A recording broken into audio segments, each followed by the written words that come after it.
त्यसमा थियो के सर। अनि म यहाँ घर आउँदाखेरि श्रीमती त अर्कैसँग लागेछ के। श्रीमती त घरमा आउँदाखेरि छैन, पैसा पनि लग्यो। मेरो मेरो रमेश विक हो के सर। रमेश विक? हजुर। अनि के गर्नुपर्ने भन्नुहोस् त तपाईको? त्यही न्याय पाउँछु कि भनेर के सर। श्रीमती छैन के सर, कता गयो सर। 25-30 दिन भइसक्यो। हजुर सर। व्हाट्सएप चलाउनुहुन्छ? अनलाइनमा त छैन सर, यहाँ नेटमा जानुपर्छ सर। ए, तपाईको नाम रमेश विक?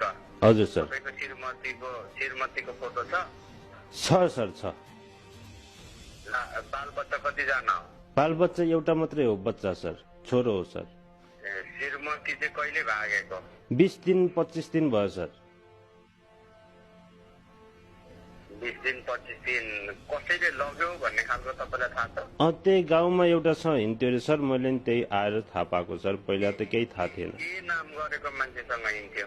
त्यसको नाम त कुले भन्थ्यो के अरे। उहाँको कुलेको फोटो छ? छ सर, छ। तपाईले मलाई कति मिनट भित्रमा फोटोहरू हाल्न सक्नुहुन्छ व्हाट्सएपमा? म एकछिन पछि सक्छु सर, नेटमा गएर सर। ल तपाईँ मलाई 5 देखि 10 मिनट भित्रमा नेटमा हालिहाल्नुहोस् फोटोहरू। अगाडि हामी फोटो हेर्छौँ। हजुर सर। अनि तपाईँलाई म फोन गर्छु यही नम्बरमा। अनि पैसा सर के कसो लाग्छ होला सर? अब हाम्रो पैसा भन्ने कुरा हुँदैन। पैसा भनेको चाहिँ हामीले हाम्रो उसको लागि कम्पनीको लागि भने 6500 लाग्छ। हजुर। तपाईँले विचार गरेर अब हिँडो है के अरे तेल खर्च भनेर तपाईँले ताकि पैसा 3500 रुपियाँ दिनुहुन्छ भने 10,000 लाग्छ। 6500 मात्रै पेमेन्ट गर्नुपर्छ तपाईँले है। 6500 हुन्छ सर, न्याय पाउँछु सर मैले।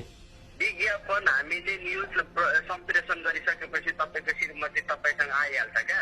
कन्ट्याक्टमा आउँछ। ए, यता पुलिसतिर यता जानु, अदालत कता कता जानु पर्दैन सर? अब तपाईँले पुलिसतिर जानुहुन्न त्यो तपाईँको आफ्नो कुरा हो कि, तर तपाईँको अहिले भनेको मान्छे खोज्ने भनेको मिडिया नै हो। ए हजुर सर। सुन्नुभयो? हजुर सर, हजुर सर। तपाईँले खोज्ने भनेको मिडिया नै हो।